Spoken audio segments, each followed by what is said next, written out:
Y'all know the vibes. Reasons to podcast. You heard?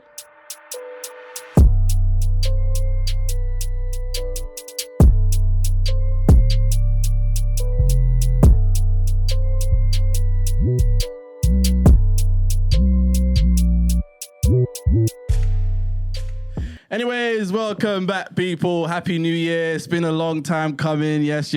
I know. I should have done this a long time ago, but I didn't. Life catches up to you sometimes, with responsibilities and all that stuff. What's new? Nothing, not much. Still don't have a child. I'm going to try maybe next year, obviously knocking on 30's door. But I hope everyone had a good New Year's. I'm going to try and get a couple of episodes done this month. Obviously, February is the month of body image awareness. So I've got a few guests who are going to come on and just spread the word on their experiences with a couple, body-related battles. And obviously today we have Jessica Pinto, right? And you have to say it with the accent because we have another... Well, not another. Well, yeah, we have another Portuguese tongue in the house. I mean, there's 3 in the house, but you can only see 2. So, enjoy. So, Jessica Pinto. you got to say it with an accent just to get the little flair, So you can maybe tell us just a little bit more about yourself, like maybe your age, where you're from, what you do, and So I'm a university student. Mm-hmm. What do you study? Currently second year tourism. Okay. Absolutely hate it, but have to finish now. Mm-hmm. On the side, I'm sometimes a bartender, Mm-hmm. but mainly a waitress at a charge. Mm-hmm. I'm from Portugal, and yeah, I'm 21. Can you speak Portuguese? Of course. Fala aí bocadinho. Minha mãe sempre me obrigou a falar português. Não tive escolha. É preciso.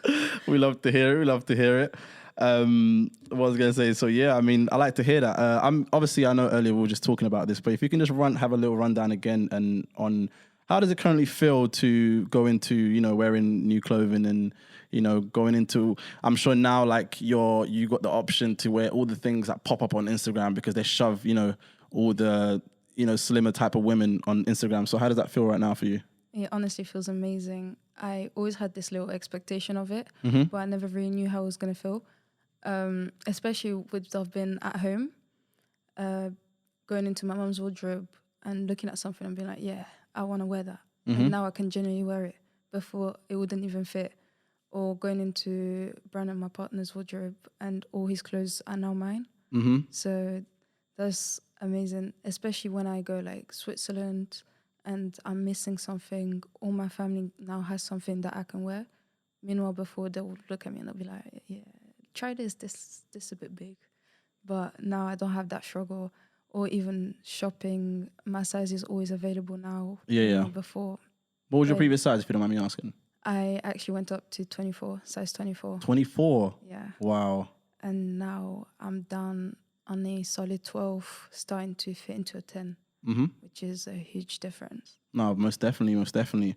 I mean, I can't imagine what it even must feel for you. How do you feel when you're walking around in the street? What's the attention now, like before when, you was a bit more of a different size? That's actually a difficult one. It's like now I feel like everyone's looking at me, so I'm really more scared to walk alone now than I previously did. Because before I had that mindset, I'm fat, nobody's going to look. And now I'll feel like even if someone's looking behind, I always feel like the attention's on me. So I can barely ever be alone. That's interesting. But I do at the same time feel more confident. So I can just put any clothes on and feel like, yeah, I look fine, I can go now. But before, I would have to change 5-6 times to be able to leave the house. But now, no. But before, I'd also feel more confident outside, when now I don't. You feel less confident now than before? Outside, yeah. Outside, but mainly because of like people just, looking towards you and trying to speak to you. But is it because before, like, you never had to actually deal with anybody's, trying to ask you, or can I take you here, can I take you there? So now you're quite finding it a bit of a struggle. Yeah, like I get scared to talk to people now. Even at work, I sometimes have to go hide in the parts where they do cleaning because I can't deal with guests at that moment because otherwise I'm going to have panic attacks. Meanwhile, they're just asking me for a drink, but in my mind it's like there's so much going on when it's more, I feel like I definitely get more attention now, but that's the transition to it. I wasn't ready for that. I wasn't really ready. Meanwhile, when I was bigger, I didn't get not even someone's looking at me and saying hi on the street. Meanwhile, now it happens way more, and I just didn't know how it would feel. So it's scary now. That's insane. So are you having like social anxiety slightly? Yeah, I'm actually gonna get followed up with that. Or you're gonna get some some therapy maybe? Yeah, they're looking into doing that, especially in university because I barely attend because I can't be in campus. I get scared about that. That's crazy. I mean, I would have thought that if, of course, now like, so what was, if you don't mind me asking, what was like the main thing you wished for previously? So did you mainly just wish for just to be a smaller size? Yeah, and healthier, honestly, because before, if I was ill, they'll say, "Oh, it's because you're big." Mm-hmm. Now they generally have to find a reason why I'm ill. So I just wanted to feel more, I would say normal, although being bigger isn't a problem, but the problem about being bigger is that whatever happens, they're always going to blame on your weight when you can be anything else, but they're never going to find the actual solution. And now, even at work, you can notice people treating me so much differently because I'm smaller size. And I just wanted to build that normality. So now, but then, are you currently feeling more included or less included now, even though you've dropped size? Now I'm more included, but I never go. Meanwhile, before, they include me in things and I'll always be there. But now I'm included, but I just don't go because I don't feel comfortable going.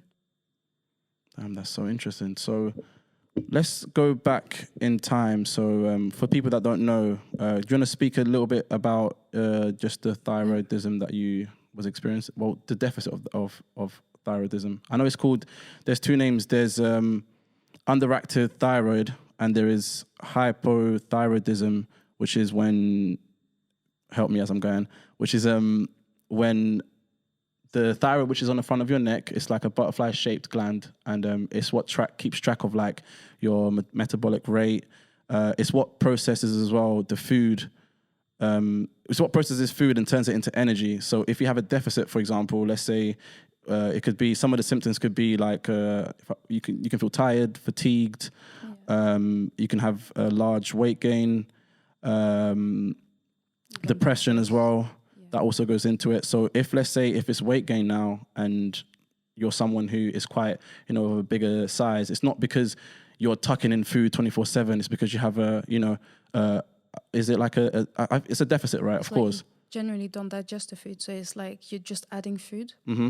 You never really digest it. So you gain the weight because your body believes that you're eating more than you should be when you could be eating the same thing as the person next to you. And I also researched that things like, which is the basics, like salt is in every food, and things like salt and even water would also be something that would be quite challenging because they'll both be adding twice the weight that the average human person will get. And obviously it's more common in women than it is in men.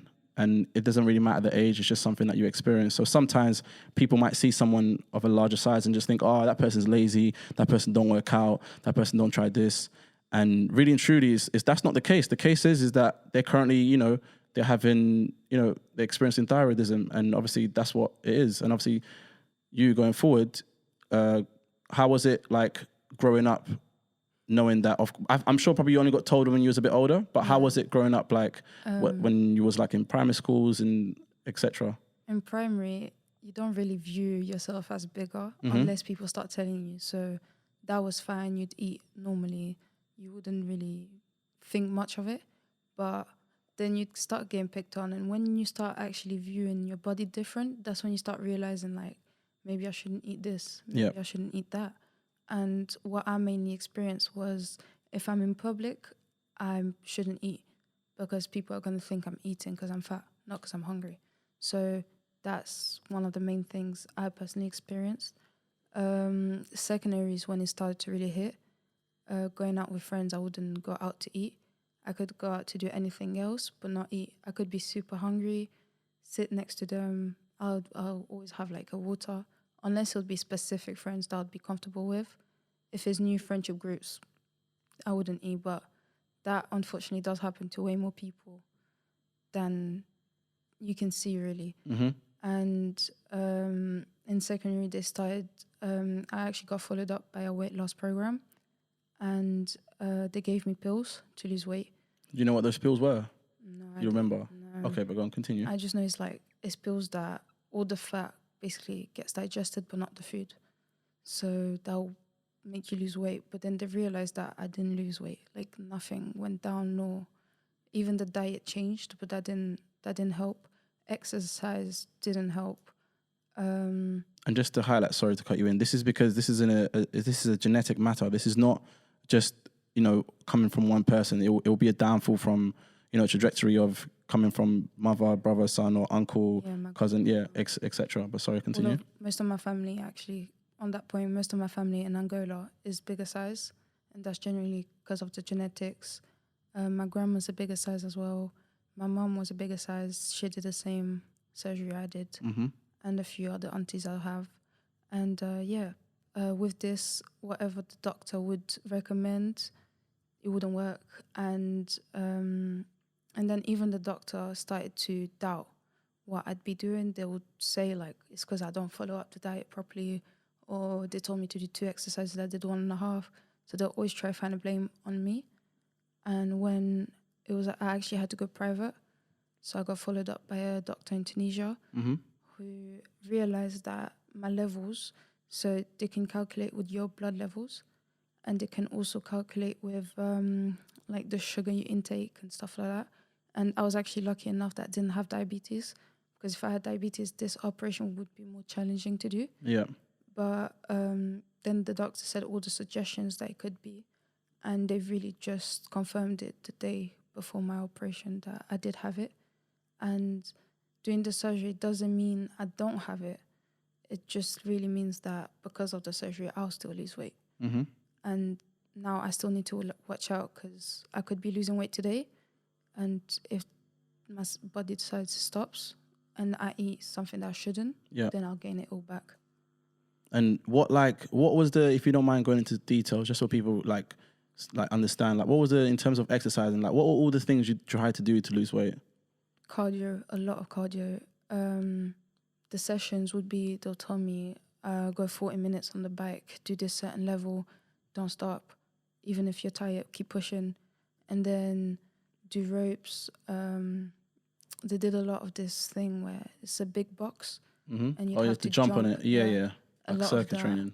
Yeah, and then I'd have to do 2 hours and then go back to cardio and then stretch out. It's mainly just cardio there. And what about like your nutrition? What was that like? What was the things that you had to also try and do? They did different ones. One that would be like take away sweets, chocolates. Then they tried a keto diet, which didn't work at all. Then I went on a private kind of diet, which is this meal plan I saw from a random Instagram page that made me lose 8 kilos. But second week, still doing the same exact diet, I went straight back because my body got used to it. Yeah, but they mainly tried no carbs and no sugars. And when you say your body went straight back, do you mean as in like your body adapted to that meal that you was eating, so it just piled on the weight? It's just with that nutrition though? Yeah, and a lot of times the weight would double instead of just go back to normal weight. That's crazy. So if I lose 2, I would gain 4. That's crazy. And you've mentioned it a few times of the operation. So what operation did you have exactly? It's a gastric bypass. So they basically, your stomach, they cut it more than half. So they say that your stomach becomes the size of an egg. So you just eat less. Then your body has to adapt to food again as if you're a baby. So could be everything you ate before you can't eat anymore. And what was your, just like prior to the surgery, what was your like beginning weight as you just done the surgery? 121 kilos. 121 kilos. Yeah. 121. That's probably like what, like 266 stones. 266 stones. Yeah. No, impossible. No, pounds. Oh, pounds. Yeah, no, but in stones, because I think obviously in UK people do stones a lot.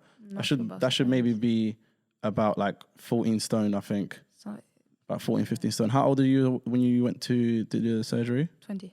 20 years old? It hasn't been a year yet. It hasn't even been a year yet. Okay, that's mental. And you was 120 kilos. Yeah. Wow. And when did the change start to begin? So as you've just done the surgery, like post-surgery, like what was the process like?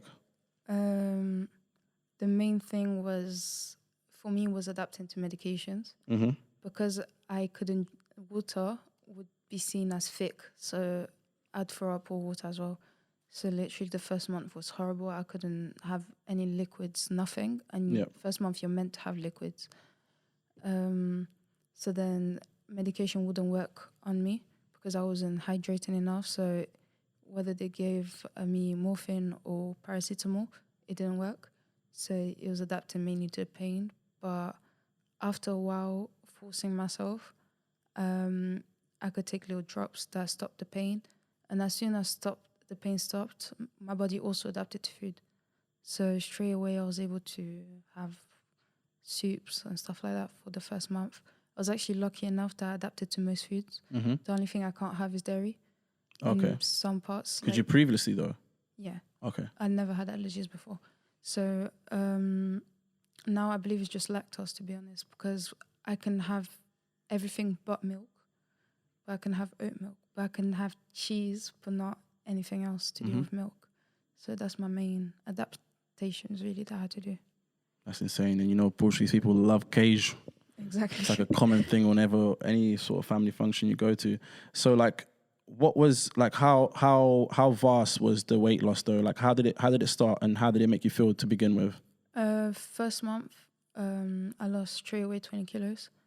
First month, no, First but month. and then but that was just straight off the operation. And how many times a day were you eating?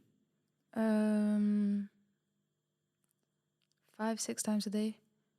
But Because I eat super small Okay. portions, and because now the way they kind of put my digestive system with my stomach, I digest super fast. So within half an hour, I can digest and eat again. But yeah, so 5-6 times a day with super small portions. So first month, 20 kilos. By the second month, Then he slowed down, so then it would be like 10 kilos, and then reduced to 1.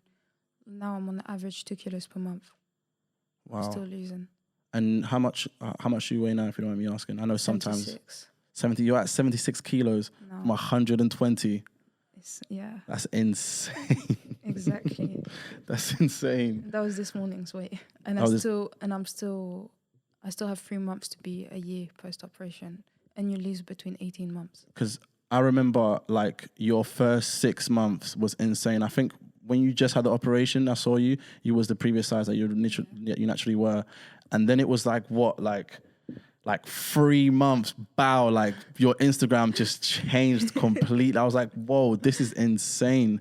And and obviously with saying that, is there any maintenance that you have to like maintain right now to do, like maybe do you have to like work out anything to try and maintain the operation?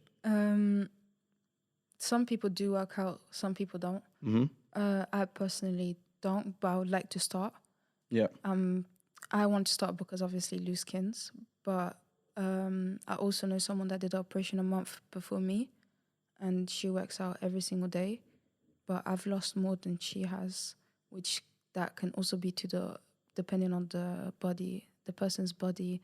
So I would personally say working out isn't a major factor you need in this operation. It's mainly hearing your body. If your body says don't eat that, you don't eat it. If you're having a meal and you feel like if you have one more scoop you're about to get full, don't force it. Yeah. Because it's only gonna make you feel sick, and it's just gonna make your stomach get bigger and remove all the point of the surgery. No, that's insane. Because I was thinking to myself like, you know, although people just think sometimes that, like, you know, you do this surgery and then like, boom, you lose weight. But like, is that always the case? Or it's just something that only happens, like, what's the percentage rate of it being successful? No, this surgery is successful all the time. The only thing is, everyone then has to maintain the weight. The hard part isn't losing the weight, is maintaining what you've lost. Because it's easy to say you lose the weight, but now if you go back to eating the way you were eating, because even though eating isn't always the problem, but if you keep doing bigger portions, then you can gain it. So after a while, you can go back to gaining the weight. That's why a lot of places, I went private, so it didn't happen to me, but my mom, for example, when she did hers, they gave her this therapy during 2 months before operation, where she met people that did the operation, was successful. She met people that did the operation and gained the weight again. Yeah. And yeah, that's all. Then again, with your mentality, the way you work with it. Yeah, and one thing about this operation, you have to remember that this is the final step. So there's different weight loss operations, like the sleeve.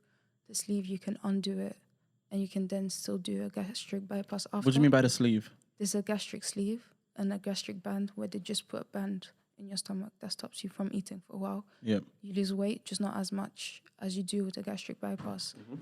But it's the most recommended one at the moment, because if you gain the weight back, you can undo the sleeve and still do a bypass and lose weight again. Now, if I was to gain the weight all back, the only other way is diets. So I Okay. can't do no surgery to go back. I can't undo this operation either. But do you see that coming, or do you think it's pretty much? No, because losing the weight also made me conscious about eating. So I don't eat enough that'll make me gain the weight back. But are you happy with your current diet? Like, are you happy Yeah. with the foods that you gotta eat? Yeah, I eat everything. And I was gonna say, did the surgery leave any scars? Yeah, I actually have 5 scars. It's 5 dots on my belly. And how did those scars make you feel? The first instinct when I saw them, I was like, well, what am I going to do now? Because I always saw like models on Instagram. I'm just like, I'm never going to have that flat stomach like that. But now I get used to it, and I know the scars color is actually going to go down. And I always thought, get tattoos, hide them. And that's the best way. It's the scars ain't that big. The biggest one I have is like this, and they're not bad. So everything, that's my least worry. Okay, fair enough. And because obviously I know that sometimes with people, like post-operation scars, like the main thing that really affects them. And then the next thing I want to know is like, what's it like with your loose skin? How does that make you feel? That is an insecurity I didn't know you could have. Mm-hmm. That is one of the things that will stop me from wearing certain things, is the loose skin. I mostly have them on my legs. That's what was previously the biggest part of my body. I can't wear dresses or skirts in public unless I have tights. Mm-hmm. Yeah, it's something that I want to work it out, but I've been told that I can't work it out anymore. Only surgeries will be able to take it off. But I don't think that's the case. I feel like if you put your mind into it, I can do it if I really try. But yeah, even actually, funny enough, when I did my operation, 2 days later, I was visited by the doctor, and the doctor said, "See you next year." And I asked him, "What do you mean?" He's like, "Yeah, you're gonna come back to take your skins off." And I was like, "Can I not work it off?" He's like, "You're not gonna feel like it." Because I thought that because if it's sometimes with loose skin, muscle is what kind of compresses it and helps it come together. So was you not given like an advice to maybe try and build muscle on those areas and see if your skin can come together and tighten up maybe? No, actually, I was told to not work out because it would have just made it worse. So they told me if I tried building muscle, I wasn't going to lose the weight. But if I tried losing more weight, I would have gotten more skins. So I was stuck in that. What do I do now? So now, because I'm kind of satisfied with how much I've lost, I don't mind working out. Because if the body stays this way, I don't mind. But 6 months ago, if you asked me to go work out, I'd be like, no, there's no way I'm going to do that. So now you're still going to go try at least work out? Yeah, I've started a subscription, just haven't attended. Yeah, no, that's the first, baby steps first. And I think, obviously, definitely, you should, of course, they say that doctors always know best, but you shouldn't obviously hold yourself. So if you're feeling like you can do it and get it done, definitely go for it, because it's obviously worth the try. But how does that affect like your mental health currently? Because I know you're in a relationship, and obviously not everybody will have somebody to at least console them. But like, how does the loose skin affect you in your relationship now? It doesn't, because I never really cared how I looked in front of him. Mm-hmm. So losing the weight just never really affected it. No, now what does affect it is like I look at him and I look at the pictures we used to have, and I was like, did you really like me? Like, how did you do that? And now it's like, it's not the skin that'll affect it, but I always feel like, because in my eyes, I look completely different. And I just look at him and I was like, how do you still feel the same if this is how I look now? And then it makes you doubt. It makes me doubt him, even though I know everything he says is kind of genuine, but it still make me doubt it because I doubt myself. But wouldn't that make you want to, like, not want to doubt him less? Because if a man, of course, like, how do I put this? I would think that if a man is with a woman of, you know, a larger size than him, if anything, there's more confidence in that. And obviously it's a blessing for the fact that you're smaller now, but he's obviously loved you at your hardest point. So if he's loving you now, it's even like this is the you know, the truth in the pudding. Like, here is like, oh my God, yes, obviously I'm sure he regardless of how you would have looked, he would have always, you know, have been there for you. So do you never think about that? No, the way I see it, it's a bit weird, and not a lot of people are gonna agree. It's like now he's loving a completely different person. So it's like he's cheating on the old person now used to be. I actually said that to him. I was just like, you got a new person, like who you with. So I just find it hard to believe that he loves me the same that he did then. So something definitely has changed within the feelings. But now, as in yours or his? His, because I still see he's been the same. So for me, he's still the same, but like for him, I'm completely different, generally completely different. So how is he still liking the same? Like, it's not even he's liking the same person. Like, how does that work? Do you feel, I know obviously body-wise you feel different, but what is it? Is it more of a mental battle now, or is it a body, like, it's a mental battle now? Yeah. No, it's definitely. I still go shop to buy clothes and pick size 18 because I don't believe I can fit into a 12. So, and then I'll go try it and it can be super baggy and I'll be like, see, I told you I can fit into the 18. So I strongly believe that I don't see myself the way other people see me now. I still see myself bigger. And a lot of times I have to look back at the pictures I took when I was big and realize that, yeah, it's not the same. Someone that makes me realize that I'm much skinnier is actually Tia Paulita. Every day, Tia Paulita is like, she's like, yesterday you had half of a leg less. What's happening? Like, what's going on? Yeah, no, Polish people are not going to hold back at all. The other day she was like, I got a donut here. Eat it. You're losing too much weight. Please eat it. I was like, no, but I want to lose more. And her expression, it's a placer. So that's literally how she is now. And she makes me realize that I have lost the weight. But then, like, so obviously right now, so your main current challenges is just people and like just learning to accept your current body. Yeah. So I think it will be realizing this is my body and this is really how I am now. And believe it or not, I lost so much weight, but I'm still not, it's like I'm still not satisfied. Before I'd have a picture of how I'd like to look. And I got to that picture and now there's another one. And there's always another one and another one. And you always want to be skinnier. I always said, oh yeah, 80 kilos is fantastic. And yesterday I was complaining to my mom. I was like, Mom, I've been on 76. Like, I need to go lower. And then I then said 70 should be fine. But in my mind, I'm already saying 65. So the weight just keeps going lower. And I think that's just something that's going to stay. Do you like, so with your current experience, do you recommend this operation to somebody else? I do have a strong argument with that. Is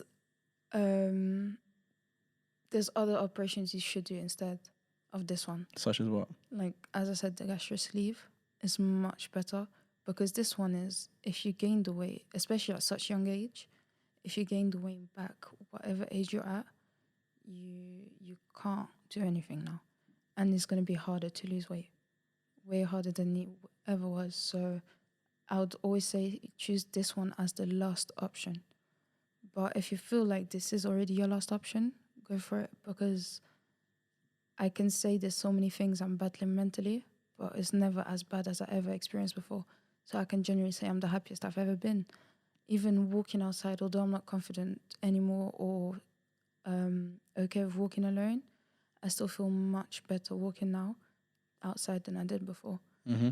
And the thoughts before would be, oh, that person's looking at me because I'm fat.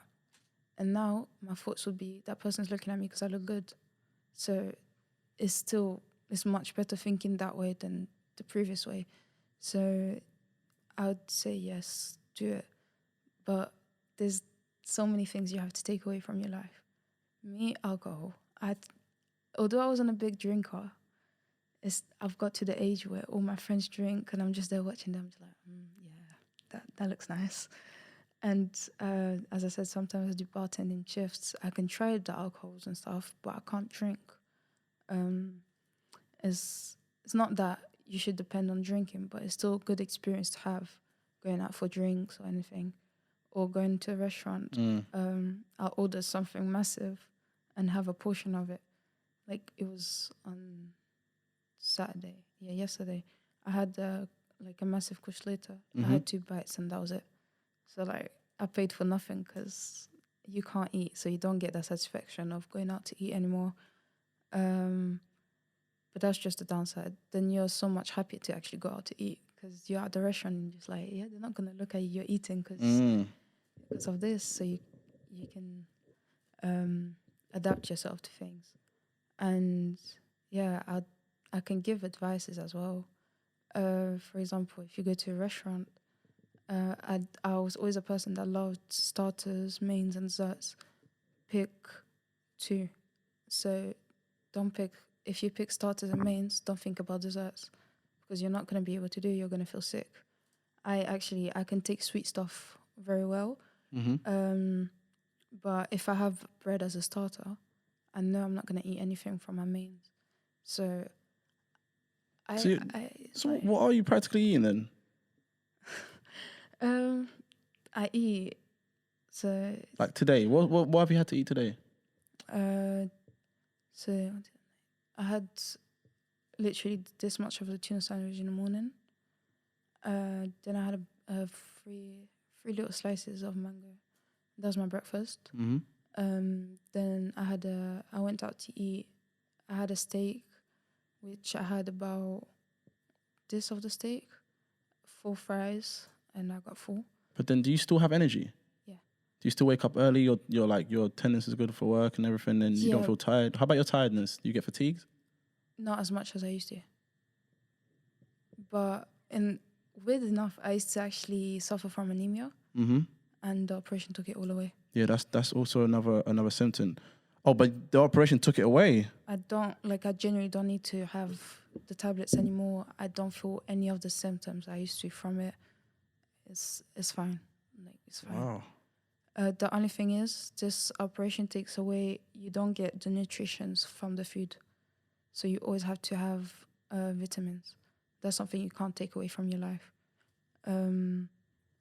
I actually don't do it myself. I know I would have had way more energy if I did take the vitamins.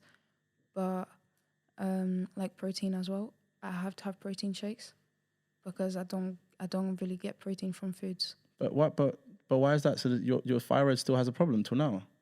Sorry? So why is that? Is your thyroid still having a problem till now? How come you don't get the nutrients from the food? It's that generally is your stomach. The way you digest now is completely different. So your stomach won't take away the food. Let's put it this way: it's only going to take fluids, and it's only going to take fat. So it doesn't take vitamins, nothing healthy. So that's also something that's part of when you get the surgery. You have to depend on taking vitamins and tablets and stuff. Yeah, and hair loss, a lot of hair loss. I used to have so much hair. Now I always try to do hairstyles that makes it look like I have hair. Okay. Like, I think I actually showed you guys photos before. I had a handful of hair every time I washed my hair. And that is really scary. But I can say that does get better. I don't lose as much hair. But if I did take the vitamins from the start, I wouldn't have lost as much either. So that's little advices as well. Okay, no, that's mad. I didn't know that was obviously part of when I'd done a few bits of research of, after you get the surgery, what comes with it. I wasn't aware that was one of the things. But obviously now that you're here and you know you're about to touch a year and etc. Like going forward, what would you say to the people that have had your previous experience, of being a woman of a larger size and etc. Like, what would be some sort of words of wisdom or maybe some advice you'd give to them? Being bigger isn't bad. Everyone has their own reasons for being big. I know everyone I know, like, you look beautiful anyways.